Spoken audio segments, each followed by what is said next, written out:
You know, when people say, trust your gut, they're not exaggerating. Your gut doesn't lie. Mine screamed at me for months, whispered first, then begged, then roared. And I ignored it. I ignored every sign until the day I woke up and my baby, my daughter, was gone. Stolen. By the one person I never imagined would do something so cruel. My mother-in-law. By the way, where are you watching from and what time is it right now? I love seeing where all of you are tuning in from. Okay, deep breath. This is going to be a long one. Let me rewind. I'm Kayla, 31, married to a man I used to believe was the love of my life, Jake. We met at a 4th of July barbecue when I was 24. He was charming, the kind of guy who could make a whole room laugh without even trying. Tall, broad shoulders, a crooked grin, and just enough boyish charm to make you forget every red flag. We fell fast. He introduced me to his mom, Linda, 2 weeks in, and let me tell you, she was a lot. Picture the overbearing kind of mother who thinks no one is good enough for her son and believes her opinion is law. That's Linda. At first, she masked it under this faux sweetness, calling me honey and darling, constantly asking about my job and my family, but it felt off, like she was taking notes, not making conversation.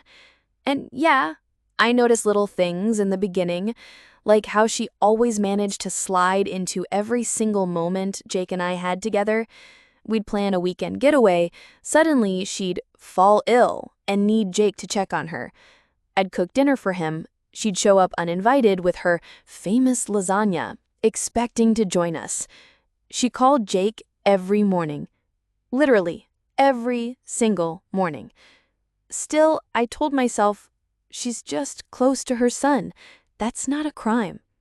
It wasn't until we got married that things escalated. Our wedding day? A nightmare. She wore a white gown. Not cream, not champagne. White. And she insisted on sitting in the front pew alone because, in her words, no one raised Jake but me. At the reception, she gave a speech that included the line, "I hope Kayla learns how to take care of you half as well as I have." People actually gasped. I laughed it off. Jake didn't say anything to her. That should have been my first real clue. Then came the baby. After a year of marriage, I got pregnant. Jake was happy, I was terrified and excited, and already mentally planning her nursery. Linda, it was like she was pregnant. She immediately took over, bought baby books, picked out names, tried to schedule my OB appointments. I'd say something like, "I'm thinking of naming her Maya," and she'd respond with, "No, that doesn't suit a strong girl. We'll name her Evelyn, after my grandmother." We? She told Jake she was planning a sip and see party for her friends. Told me not to worry about the baby shower, she would plan it. I wanted something small and intimate. She invited 67 people I'd never even met. At that point, I started to draw boundaries. I told Jake we needed to talk to her. He mumbled something about not wanting to hurt her feelings and told me to let her be involved. She's just excited. I started to feel like I was fighting for space in my own life. The day I gave birth, she showed up before Jake even arrived.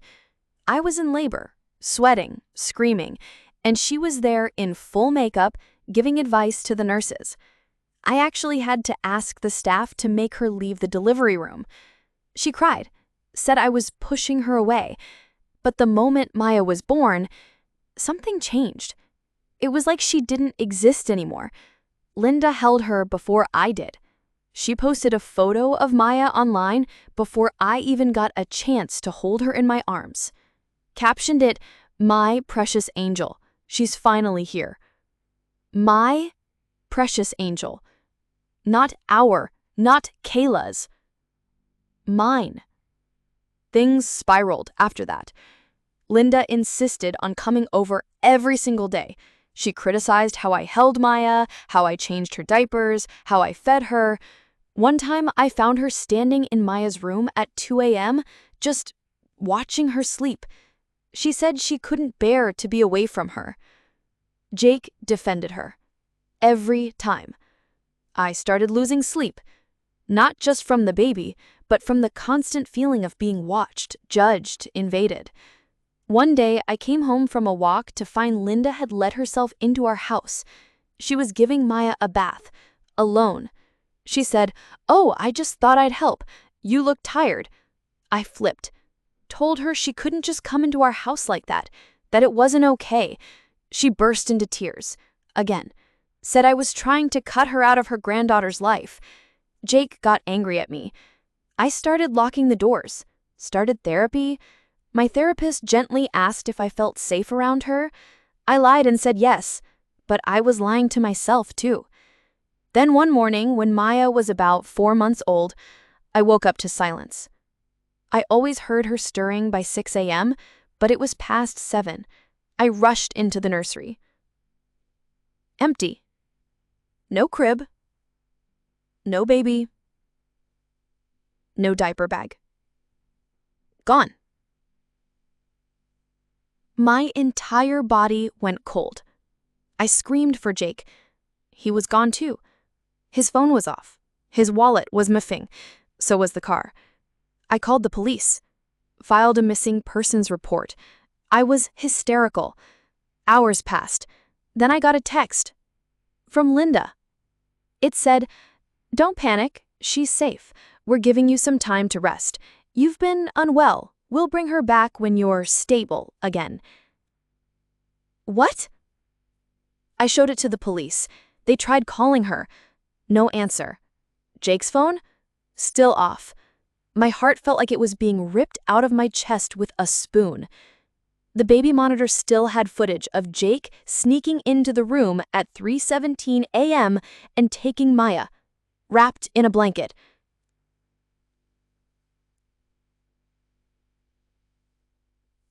Like some kind of kidnapping operation. The police treated it as a domestic custody situation at first. Told me I couldn't prove it was kidnapping because Jake was the father. But I had texts, I had footage. I pressed, I demanded, screamed in the precinct, threatened to call the media. It took 3 days. 3 days of pure hell. 3 days of not knowing if my daughter was safe, fed, warm, alive. 3 days of replaying every moment, every ignored red flag, every time I let things slide. On the 3rd day, they found them. Linda and Jake were in a remote cabin 2 hours away. Linda told the officers I was mentally unstable and that they were keeping Maya safe. She had a file, a literal file of fake journal entries and printed out articles about postpartum psychosis. She'd been building a case, but I wasn't unstable. I had a therapist, I had documentation, and I had fury. They arrested Jake for custodial interference. Linda was charged too, for conspiracy. But they both lawyered up fast. And here's the sickest part. Jake begged for forgiveness. He said Linda had convinced me that I was slipping, that I was too tired, too overwhelmed, that I might accidentally hurt Maya. He said he thought he was helping. Helping? I filed for divorce the next day. The court granted me full custody. Jake has supervised visitation once a month. Linda? She was ordered to stay away permanently. But the trauma?